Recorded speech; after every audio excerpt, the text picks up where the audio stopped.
क्या 1 रुपए में ईश्वर मिलते हैं? जी हाँ, सही सुना आपने।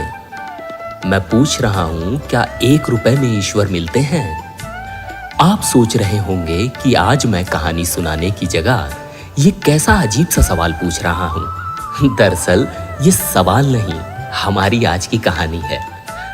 मैं सिद्धार्थ आज लेकर आया हूं एक मासूम बच्चे की कहानी, जो 1 रुपया लेकर अपनी मां को बचाने के लिए ईश्वर को तलाशने निकल जाता है।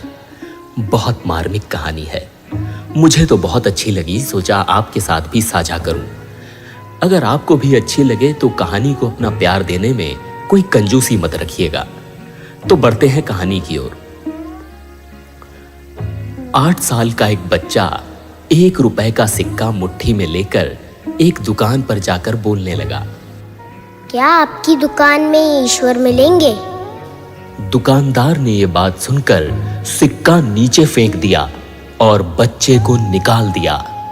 बच्चा पास की दुकान में जाकर 1 रुपए का सिक्का लेकर चुपचाप खड़ा रहा। थोड़ी देर तक तो दुकानदार बच्चे को देखता रहा, लेकिन फिर उससे रहा नहीं गया और बोला, ए लड़के, 1 रुपए में लेने क्या आया है? मुझे ईश्वर चाहिए, क्या आपकी दुकान में है? दूसरे दुकानदार ने भी भगा दिया, लेकिन उस अबोध बालक ने हार नहीं मानी। एक दुकान से दूसरी दुकान, दूसरी से तीसरी, ऐसा करते करते कुल 40 दुकानों के चक्कर काटने के बाद एक बूढ़े दुकानदार के पास पहुंचा। उस बूढ़े दुकानदार ने पूछा, तुम ईश्वर को क्यों खरीदना चाहते हो? क्या करोगे ईश्वर को लेकर?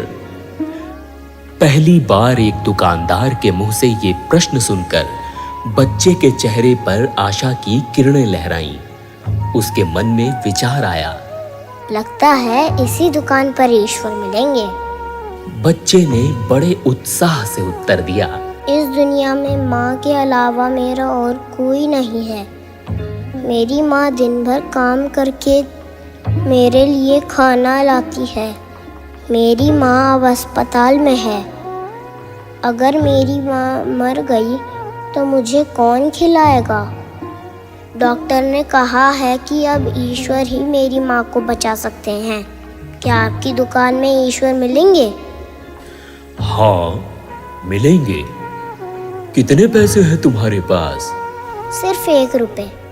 कोई दिक्कत नहीं है, 1 रुपए में ही ईश्वर मिल सकते हैं। दुकानदार ने बच्चे के हाथ से 1 रुपया ले लिया, लेकिन उसने पाया कि 1 रुपए में 1 गिलास पानी के अलावा बेचने के लिए और कुछ भी नहीं है। इसलिए उस बच्चे को फिल्टर से 1 गिलास पानी भर कर दिया और कहा, ये पानी पिलाने से ही तुम्हारी माँ ठीक हो जाएगी। अगले दिन कुछ मेडिकल स्पेशलिस्ट उस अस्पताल में गए। बच्चे की माँ का ऑपरेशन हुआ और वो बहुत जल्द पूरी तरह ठीक हो गई। डिस्चार्ज होने का समय आया तो कागज पर अस्पताल का बिल देखकर उस महिला के होश उड़ गए। डॉक्टर ने उन्हें आश्वासन देकर कहा, टेंशन की कोई बात नहीं है, एक वृद्ध सज्जन ने आपके सारे बिल चुका दिए हैं, साथ में एक चिट्ठी भी दी है। महिला चिट्ठी खोलकर पढ़ने लगी। उसमें लिखा था, मुझे धन्यवाद देने की कोई आवश्यकता नहीं है, आपको तो स्वयं ईश्वर ने ही बचाया है। मैं तो सिर्फ एक जरिया हूं। यदि आप धन्यवाद देना ही चाहती हैं तो अपने अबोध बच्चे को दीजिए, जो सिर्फ 1 रुपए लेकर ना समझो की तरह ईश्वर को ढूंढने निकल पड़ा। उसके मन में यह दृढ़ विश्वास था कि एकमात्र ईश्वर ही आपको बचा सकते हैं। विश्वास इसी को कहते हैं। ईश्वर को ढूंढने के लिए करोड़ों रुपए दान करने की जरूरत नहीं होती।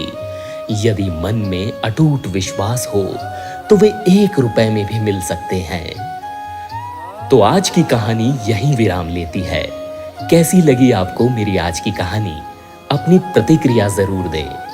फिर आऊंगा आपके लिए लेकर जीवन से जुड़ी कुछ और अद्भुत कहानियां। तब तक के लिए अपना ध्यान रखिएगा।